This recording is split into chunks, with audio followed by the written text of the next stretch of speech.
সুপ্রিয় দর্শক, আমি বিএম জাহাঙ্গীর আপনাদের স্বাগত জানাই আমার কথা শোনার জন্য। এই মুহূর্তে যারা আমার ভিডিও দেখছেন তাদের প্রতি বিশেষভাবে কৃতজ্ঞ।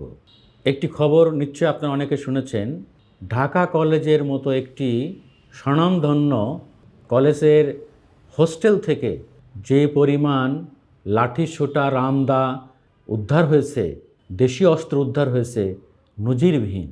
সেই কলেজের 8টা আবাসিক হল থেকে, যেখানে ছাত্রলীগের সান্ডা পান্ডারা থাকতেন, সেই সব হল থেকে রামদা, হকি স্টিক, হেলমেট, মাদক কি উদ্ধার হয় নাই? চিন্তা করা যায়। তারা কি এগুলো নিয়ে পড়াশোনা করতো? এগুলো তাদের কলম ছিল? রামদা, হকি স্টিকের কলম, আর মাদক মাদক তাদের কালি। এটা কি শিক্ষা প্রতিষ্ঠান হতে পারে? কিছু হলেই তারা এই সমস্ত রামদা, হকি স্টিক নিয়ে হেলমেট পরে ঝাঁপিয়ে পড়তো। এই শেখ হাসিনার গুন্ডা পান্ডা বাহিনী। এটা কি শিক্ষা প্রতিষ্ঠান হতে পারে? পারে না। অথচ আমরা এই ধরনের শিক্ষা প্রতিষ্ঠান লালন পালন করছি। একটা শিক্ষা প্রতিষ্ঠানে থাকবে ওই সব ছাত্ররা যারা মেধাবীরা, যাদের মধ্যে দেশপ্রেম থাকবে, যারা সন্ত্রাসী হবে না, যাদের কাজ হয় পড়াশোনা করা। বাবা মা কষ্ট করে হোস্টেলে পাঠিয়ে টাকা খরচ করে তাদের পড়াচ্ছে এই জন্য। আর শেখ হাসিনা এইভাবে শিক্ষা প্রতিষ্ঠানগুলোকে ক্যান্টনমেন্ট বানিয়ে ফেলেছে।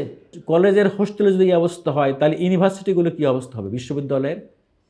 আজকে অনেক যুগান্তর, কালবেলা সহ অনেক পত্রিকায় এটা ছবি ছাপা হয়েছে। যুগান্তর তো প্রধান লিড ছবি করেছে।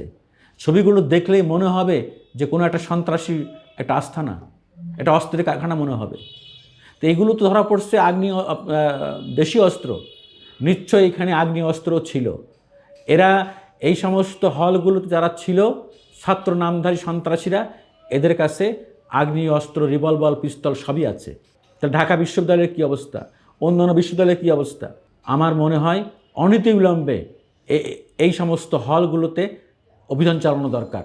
এখানে যেটা হয়েছে যে শিক্ষক রাজনীতি করেছে সুবিধা পাওয়ার জন্য, আর ছাত্ররাও তো করেছেই। খুব দুর্ভাগ্যের বিষয়। কোথায় আমাদের দেশ, কোথায় আমরা দেশটাকে নিয়ে যাচ্ছি?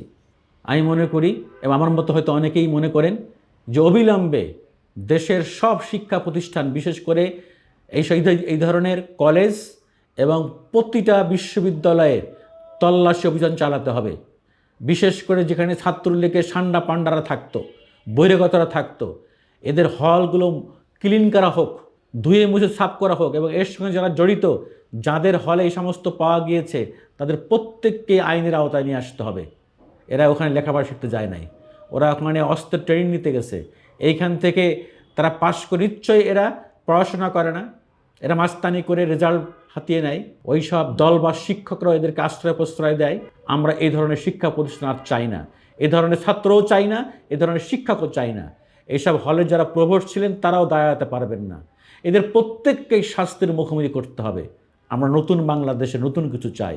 আমরা ওই সব সন্তান চাই যারা বুকে তাদের রক্ত ঢেলে দিয়ে স্বাধীনতা এনেছে আমাদের জন্য, যারা আহত হয়েছে, যারা সক্রিয়ভাবে এই আন্দোলনে অংশ নিয়েছে, এই ছাত্র বিক্ষোভে অংশ নিয়েছে। দেশপ্রেমের টানে, দেশের টানে আমরা ওই সব মহান শিক্ষার্থী সন্তানদের চাই, তরুণদের চাই। ধন্যবাদ সবাইকে।